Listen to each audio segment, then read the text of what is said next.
Shri Ram Janmabhoomi Teerth trust. इस trust के general secretary हैं चंपत राय। इसी ट्रस्ट में एक अकाउंटेंट हुआ करता था महिपाल से। उसने कुछ हफ्ते पहले के इंटरव्यू में बताया कि वो राम मंदिर में काफी दिनों से आने वाले दान में गड़बड़ियां नोटिस कर रहा था। राम मंदिर में 18 से 20 हजार की नौकरी करने वाले एक कर्मचारी लवकुश के घर के पास से गोबर के ढेर से 10 लाख रुपए नगद मिलने का दावा किया गया। कहा जा रहा है कि जो शख्स पहले टेम्पो चलाया करता था, आज अयोध्या के कई बड़े होटल में उसका इन्वेस्टमेंट है और एक 24 कमरों का हॉस्टल भी है। अब सवाल है कि क्या टिन्नू और लवकुश ने ये सब अकेले किया? अकेले तो नहीं।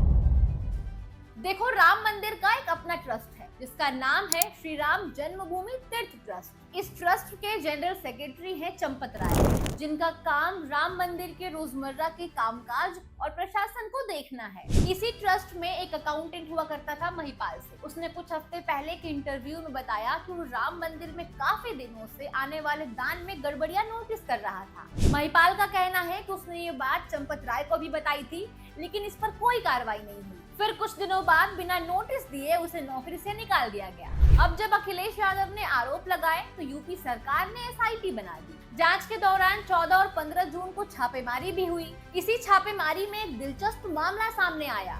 राम मंदिर में 18 से 20 हजार की नौकरी करने वाले एक कर्मचारी लवकुश के घर के पास से गोबर के ढेर से 10 लाख रुपए नगद मिलने का दावा किया गया। इतना ही नहीं, लगभग 1.5 करोड़ की संपत्ति की बात भी सामने आई। और कहानी यही खत्म नहीं हुई। चंपत राय के ड्राइवर टिन्नू को लेकर भी सवाल उठे। कहा जा रहा है कि जो शख्स पहले टेम्पो चलाया करता था, आज अयोध्या के कई बड़े होटल में उसका इन्वेस्टमेंट है और एक 24 कमरों का हॉस्टल भी है। अब सवाल है कि क्या टिन्नू और लवकुश ने ये सब अकेले किया? अकेले तो नहीं। राम मंदिर में आने वाले दान को गिनने का पूरा सिस्टम 3 लेयर में चलता है। पहला लेयर, एक प्राइवेट कंपनी के 24 लोग रोज 35 दान पेटियों को एक कमरे में लेकर आते हैं और वहां सीसीटीवी कैमरे भी लगे होते हैं। दूसरा लेयर, ट्रस्ट द्वारा नियुक्त 12 कर्मचारी होते हैं जिनकी सैलरी 18 से 20 हजार रुपए तक बताई जाती है। तीसरा लेयर, इसके बाद टीसीएस और एसबीआई के कुल 14 लोग इस पूरे प्रक्रिया में शामिल होते हैं। गिनती पूरी होने के बाद अगली सुबह सील बंद बक्सों में एसबीआई की शाखा में जमा करा दिया जाता है। अब तक राम मंदिर में लगभग 3500 करोड़ रुपए का चढ़ावा आ चुका है। एसआईटी का दावा है कि कई अहम सबूत मिल चुके हैं।